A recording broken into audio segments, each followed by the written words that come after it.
as fotos aí da nossa viagem a Moçambique. Nós temos um trabalho lá em Moçambique, sabe, irmãos? Nós somos diretores de um seminário que chama SEAB, e nós temos, por exemplo, uma turma de 52 alunos na cidade de Beira. Beira é a segunda cidade em importância de Moçambique.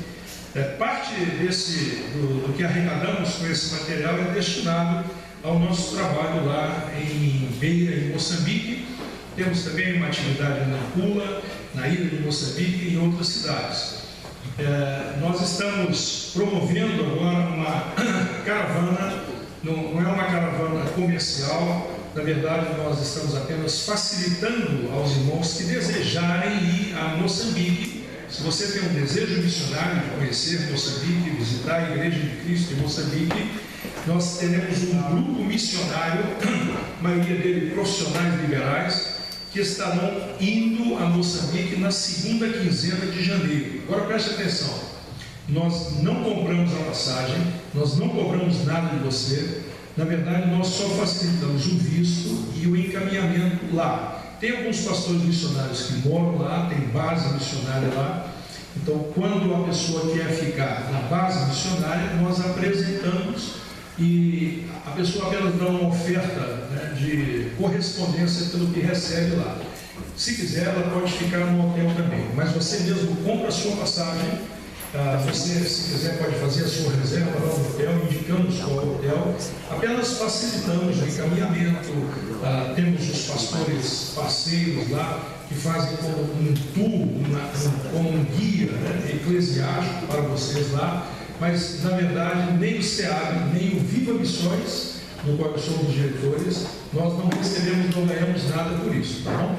Então, se você tem interesse, tem no seu coração o desejo de ir a Moçambique, então você pode falar comigo depois, e depois eu vou te dar toda a orientação de como você deve fazer. Isso tem que ser rápido, porque o visto em Moçambique é como nos Estados Unidos, tem que ser antecipado, você não faz na hora, tá bom? Então, essa é a primeira imagem, tá? Então, essa placa é uma placa da ONU. Bem-vindo ao Centro de Refugiados de Mahatani. O Centro de Refugiados de Mahatani, ele não está abaixo. O Centro de Refugiados, porque inverteu aqui as fotos aí. Acho que inverteu, não sei porquê. Mas não tem problema. O Centro de Refugiados de Mahatani fica dentro de Moçambique, fica na província de Nampula, próximo a 50 quilômetros da capital, que também chama Nampula. É um lugar onde a ONU leva expatriados. Aí tem mais ou menos 40 mil pessoas morando. Aí tem pessoas que vieram do Congo, antigo Zaire, que vieram da Somália, Etiópia, da Tanzânia, enfim, de vários outros países africanos. Aí só não tem moçambicano. São expatriados. São pessoas que são vítimas de conflitos étnicos intransponíveis, conflitos tribais, né?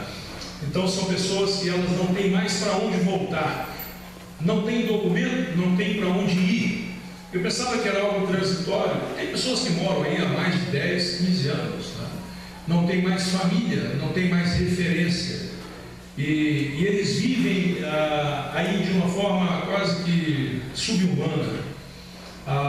Eles têm, durante um período de chuva, que é mais ou menos de novembro até janeiro, às vezes fevereiro, eles conseguem plantar e produzir alguma coisa. Moçambique é assim, no período de umidade, 3, 4 meses, então a agricultura ela é bem desenvolvida, ela é bem trabalhada. Não desenvolvida, mas bem trabalhada. Depois, durante cerca de 8 meses, a terra seca que racha no meio, os rios são sazonais, eles secam também, eles desaparecem, então há uma grande fome. A indústria é muito incipiente, o comércio é muito fraco, não consegue recepcionar, 80% da população fica sem atividade laboral e tem muita dificuldade.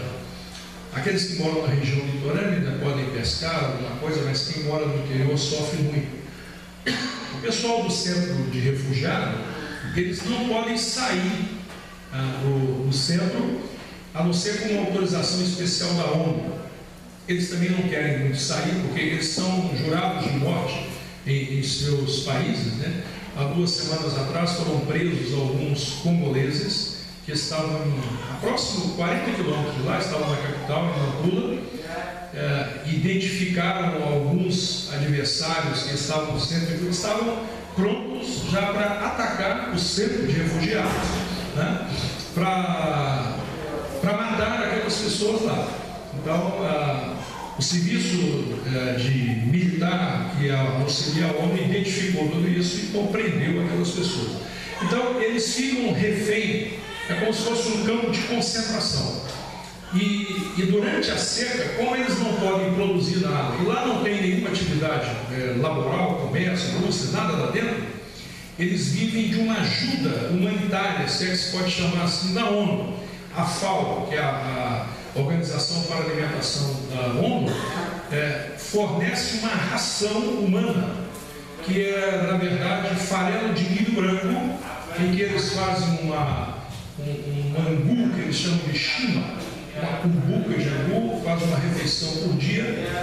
Na maioria dos moçambicanos, essa é a refeição diária, né? Então, lá eles recebem 7 quilos de farelo de milho branco, dessa ração humana pela ONU, uma vez a cada 3 meses. 7 quilos, uma vez a cada 3 vezes por pessoa. É por isso que ele tem que se virar durante o período da seca. Daqui a pouco nós voltamos lá. Essa já é uma igreja em outra região, é uma cidade chamada Ilha de Moçambique, foi a primeira capital de Moçambique. É uma cidade que tem 44 mil habitantes. Ela é dividida em 2 partes. Você tem a parte continental, tem uma ponte de 3 quilômetros sobre o mar, você vai para a área peninsular da cidade. Ao todo são 44 mil habitantes nessa cidade. Desses 44 mil habitantes, tem hoje uns 120 a 115 cristãos. Todos os outros são muçulmanos. Os outros 44 mil são muçulmanos. Tá?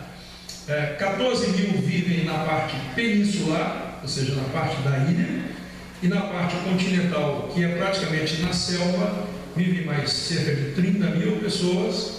Praticamente todos muçulmanos, mais de 90%, 99% da população de muçulmanos. Lá tem um trabalho de um casal missionário aqui de Poá, que é o Hélio e a Cida. Eles têm uma escola, agora estão abrindo outra, tiveram a permissão do governo. Escola infantil, eles têm escola dentro de tribos muçulmanas, no meio da selva. E com o trabalho dele em 2 anos, esse trabalho dele escolar, ele conseguiu alcançar 35 almas para Cristo. 35 pessoas que eram muçulmanos e agora são cristãos, converteram-se ao Senhor. Ele está aqui de passeio aqui esses dias em São Paulo, eu estive com ele, nós jantamos outro dia, e ele então me falou, olha, a igreja lá tem avançado, já somos 35. Tá? Isso é um trabalho de mais ou menos 2 anos. Né? E é um trabalho de uma igreja, chama a Igreja Betel de Poá. É uma igreja que tem menos de 200 membros, só tem uma unidade, tá? Mas eles resolveram investir num lugar onde praticamente não tem evangelho. Esse lugar onde eu estou pregando, este é o irmão que está me traduzindo.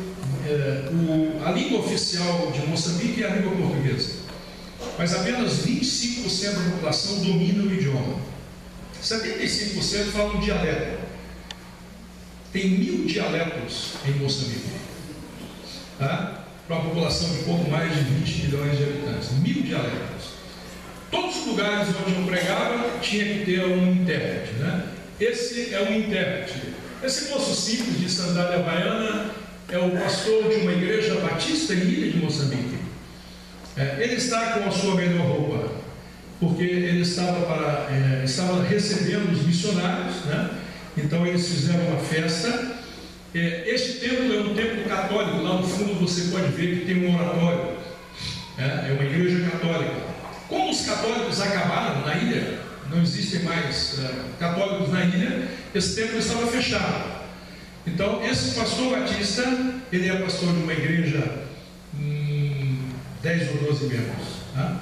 Ele foi até a cidade onde mora o bispo que comanda essa igreja, né? E alugou o templo.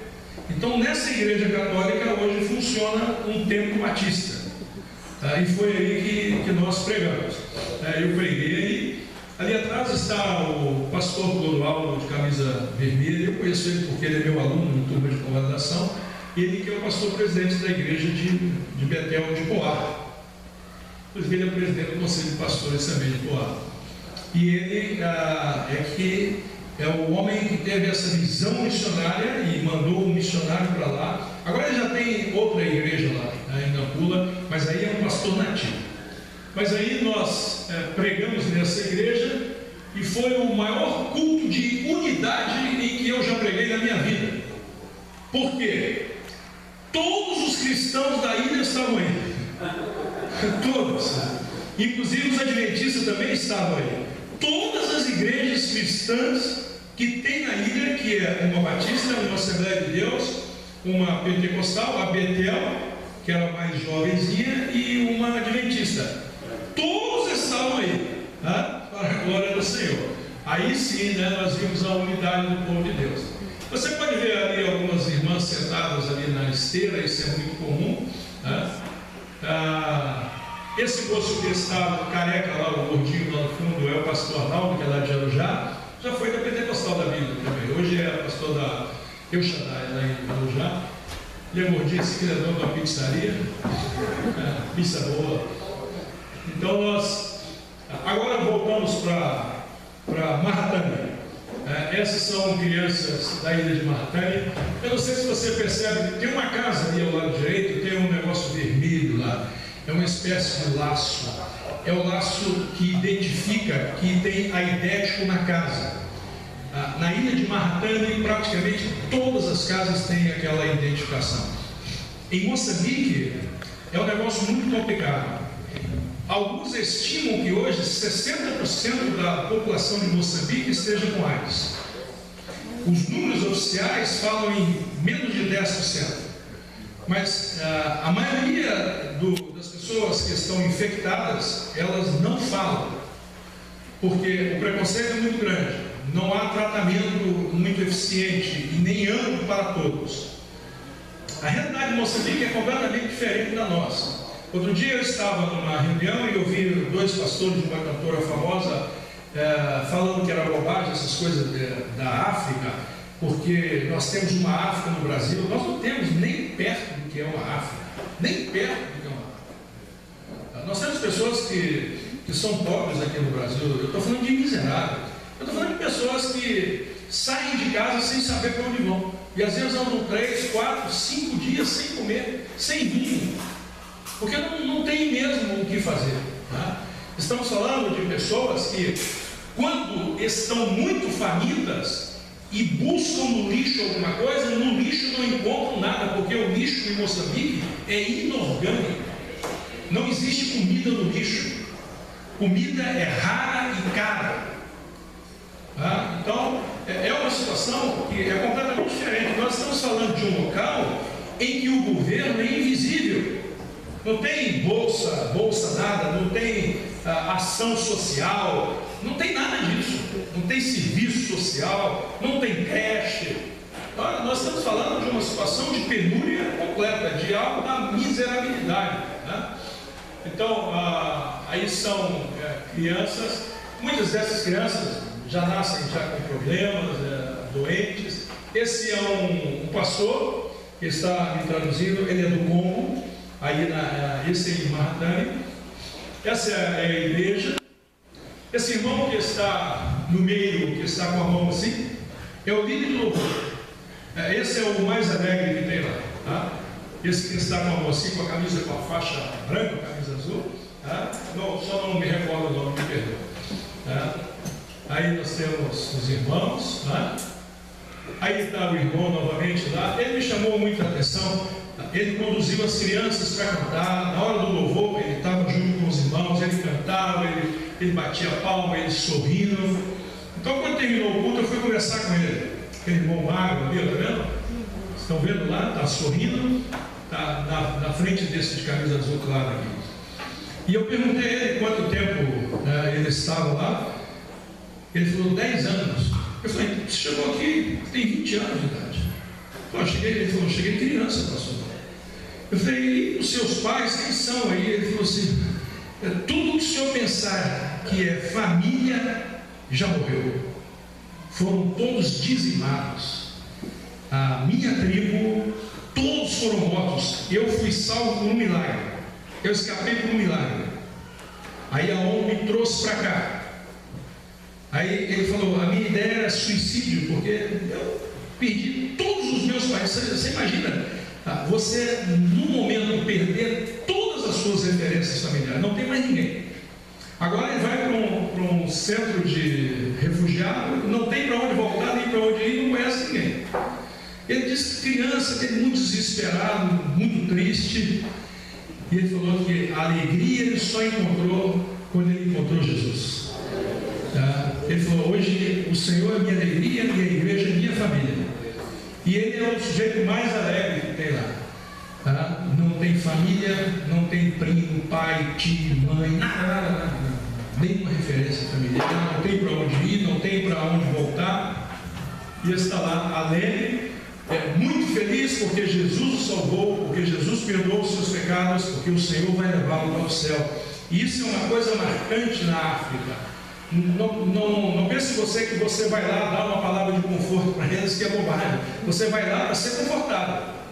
Porque o que você vai ouvir daqueles homens que passam fome, e 80% da igreja evangélica em Moçambique está enquadrada nos 70% dos miseráveis de Moçambique. 80% da igreja passa fome. E aí, quando você vai falar com eles, eles vêm falar com você sobre a alegria que eles têm, porque eles têm o Senhor, porque Jesus os salvou, Jesus os perdoou. Então é uma coisa que nos impressiona muito, né? Aí são as crianças. Esse é o Richard, é um pastor também lá de Poá. Aí é o local. Essa é a frente daquela igreja católica que eu falei com vocês. Aí estão o que tinha daquela. Agora aumentou um pouco. Praticamente todos os, alguns já tinham ido embora, mas conseguiram juntar todos os crentes da ilha de Moçambique, da cidade de 44 mil habitantes. Todos os outros são muçulmanos. 44 mil muçulmanos. E um pinguinho de gente resistente, mas o Senhor está realizando a obra. Eu estou lá em cima com a mão no chapéu de Indiana Jones. Muito bem. Põe um vídeo aí para nós, por favor. Eu quero que você veja um vídeo aqui de uma igreja em Moçambique. Aliás, essa igreja foi a igreja mais com a melhor estrutura que eu entrei em Moçambique. Essa é uma igreja em que esse momento é o momento da oferta. Estou falando de um momento da oferta. Esse foi um culto improvisado. Normalmente os cultos que eles fazem de manhã, esse foi de tarde. Porque nessa época que eu fui em fevereiro, época de chuva, eles estão trabalhando na lavoura. Mas eu não consegui. Não pode? Só um momento. Então, o pastor pediu que eu fosse lá, né? Então eu fui no culto à tarde. E foi um culto improvisado. Quase não se vê homens, os homens estão trabalhando, mas são mulheres. O número não é muito grande. Foi o que eles puderam avisar, que morava nas imediações. Na verdade, é uma igreja no meio de uma tribo. Isso é muito comum, no meio da selva. E aí chegou o momento da oferta. Então, esse é o momento da oferta na África. Põe para nós aí. Põe na tela. Vocês estão vendo a equipe de louvor, vocês vendo os instrumentos sofisticados.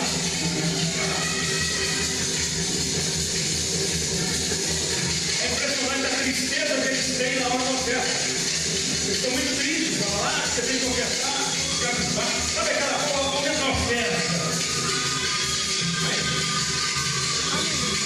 Eu só peguei uma hora que eu consegui dar, eu vou dar para isso. Algumas estão carregando as crianças. Estão sentadas na esquerda.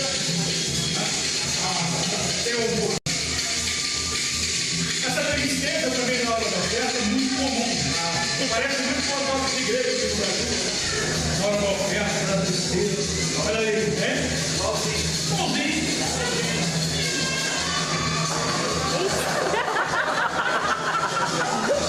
Derrubando tudo. Agora eu vou ficar mais triste ainda. Ó, tirado, tá atrapalhando.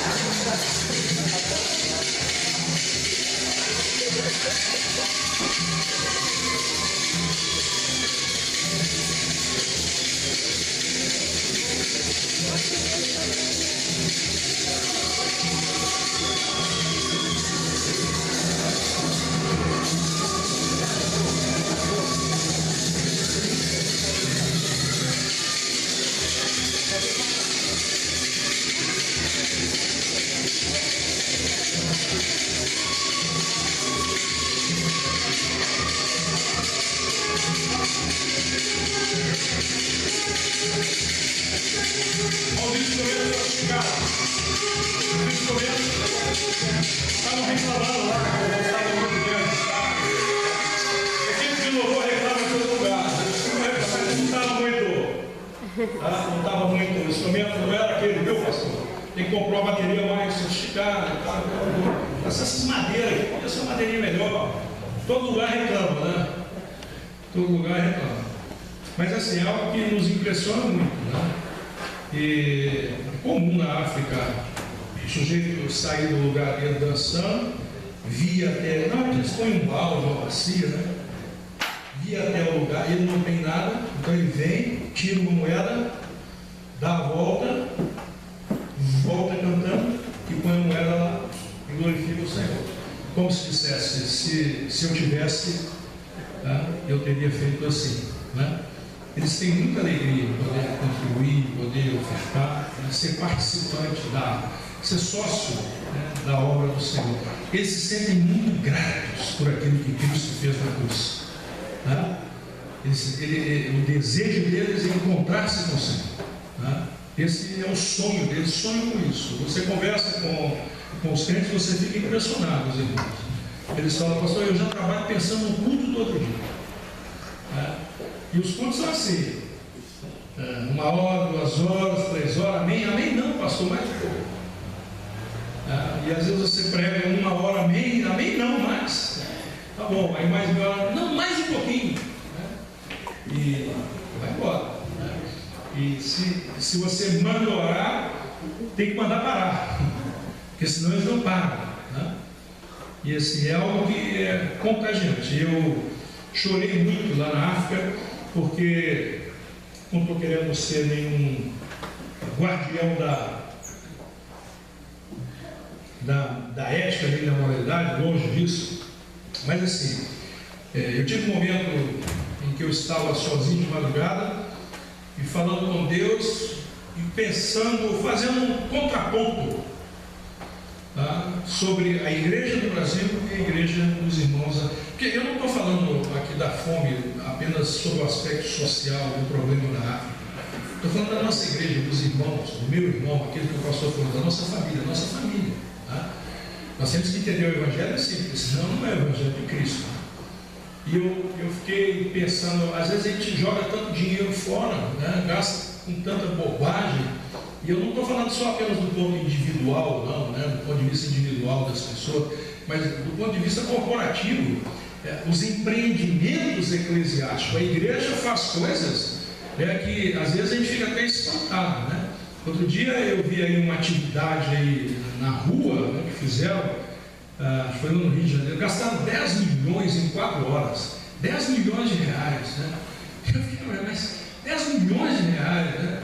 Para fazer um movimento na rua, não, mas tinha que ter um aparelho de som, um sistema de som, e tinha que ter tudo sofisticado, né? E se você tem 250 reais, você mantém uma família missionária, uma família pastoral de obreiros nativos por mês em Moçambique. Com 20 reais por mês, você mantém a ração humana para o homem. Com 20 reais, você alimenta um homem. Você alimenta um pastor. Um pastor em tempo integral, um obreiro nativo, Se você mandar um brasileiro para lá, ele vai custar $6.000 por mês. $6.000 por mês, em média. Um obreiro nativo, com R$20 por mês, você paga a alimentação dele. Você alimenta ele por um mês. Um obreiro nativo em tempo integral, ele é altamente produtivo. Você pega um sujeito que não tem manutenção, e ele tem lá um trabalho, ele cuida lá de 20, 30 pessoas. Você mantém ele, você fala, não, agora você vai ficar por conta da hora. Um ano você volta lá, tem 250 aulas, 300. Ele é muito produtivo. Tá? Com R$20 você alimenta um obreiro nativo. Por mês inteiro. Pensou? É menos que uma pizza. Você alimenta ele o mês inteiro. Com aquela ração humana. Né? Com 200 a R$250, roupa, alimentação, moradia, transporte, enfim, para a família de um pastor nativo, de um obreiro nativo. Você mantém uma família inteira. Pessoal, pastor, R$250. Né? Eu acho que as igrejas deveriam, sempre que pudesse, antes de consagrar um pastor, falar, não, você vai passar uns 10 dias ali. Vai passar pelo menos 15 dias ali. Não é por nada. Não é para que ele vai esmorecer nada. É para a pessoa voltar e valorizar aquilo que tem. Você vai conhecer igrejas que tem 400, 500 pessoas, que é feito de barro e coberto de palha, chão batido. E está todo mundo lá na maior alegria. É igreja que quando faz calor fica insuportável, porque não tem estrutura nas paredes. Então só pode abrir um buraquinho pequenininho, um quadradinho. Normalmente é uma porta e um quadradinho. Irmão, aqui na hora que faz calor, é uma coisa terrível. Está todo mundo lá louvando, glorificando, bendizendo o nome do Senhor, agradecidos. Então eu ficava pensando, meu Deus, como que nós desperdiçamos tempo, como que nós desperdiçamos energia, como que nós desperdiçamos recursos, inclusive recursos financeiros, gastando dinheiro com tanta besteira. Não é verdade? A Bíblia fala, por que gastais o vosso dinheiro naquilo que não é pão? E é uma coisa interessante, sabe? Muito interessante. Eu fui para lá com 3 malas, e nós somos em 4. Eu fui com 3 malas, tinha uma mala que era uma mala e meia que era praticamente só de Bíblias e algumas literaturas e algumas roupas também novas que eu levei e as minhas também. E eu voltei só com o iPad debaixo do braço, porque você não tem como não se identificar com aquilo. Você não tem como não se identificar. São seus irmãos, São seus irmãos. Então assim, é um país que a corrupção é generalizada, os poderosos são bilionários e a população passando fome. A igreja do Senhor está lá sofrendo, passando fome. Os nossos irmãos em Cristo.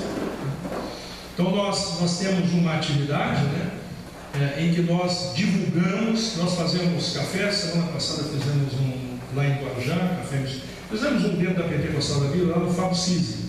Fizemos um café lá em Osasco, já fizemos vários, fizemos aqui na Moca, na igreja do Bitum, fazemos em vários lugares. Nós temos vários polos de convalidação e teologia, do SEAD, parceria com a FATIM, o mesmo diretor da FATIM, também é o presidente do Viva Missões. Então nós temos polo aqui na Zona Leste, na Avenida dos Ipês, nós temos na Igreja Manaim, na Rua do Oratório, nós temos em Guarujá, nós temos no Norte de Minas. Então nós aproveitamos para fazer café missionário, para avivar as pessoas, em relação a essa situação e para que as pessoas possam se dar conta da realidade, do sofrimento, da dor, mas também da alegria daquele povo, da fé daquele povo, que é algo contagiante, que você precisa conhecer. E se você deseja, você pode entrar em contato ou comigo ou através do site vivamissões.org, e aí nós podemos facilitar a sua ida para lá. Não vendemos passagem, não vendemos hospedagem, apenas ajudamos você. Se você quer ir, por exemplo, e ficar numa base missionária, você pode ir, nós temos as equipes que vão segunda quinzena de janeiro, você vai pagar pela hospedagem dentro de uma base missionária em torno de $25 diária, né? Almoço, café da manhã, jantar, né? E aí você pode ficar 10 dias, 15 dias, não pode mais de 15. Se você quiser ficar num hotel, aí tem hotéis também, até de 3 ou 4 estrelas, aí já são mais caros, né? Mas nós não recebemos nenhum dinheiro daqueles que vão para lá. Facilitamos a questão do visto, tem uma despesa do visto, que é a despesa que eles cobram, mas nós do Viva Missões e do SEAB não cobramos nada. E por isso não compramos a passagem para você. Indicamos as empresas aéreas, mas você compra onde você quiser. Só queremos que você vá, porque quando chega alguém de fora, eles se sentem animados, amados, tá? Eles se sentem como se eles pensassem: o Senhor está se importando comigo, o Senhor está se lembrando de mim. Amém? Desculpa, acabei me estendendo um pouco aqui, pastor. Temos pouco tempo agora. Quanto tempo ainda temos? Umas 2 horas então, né? Até a hora de sair o resultado da eleição.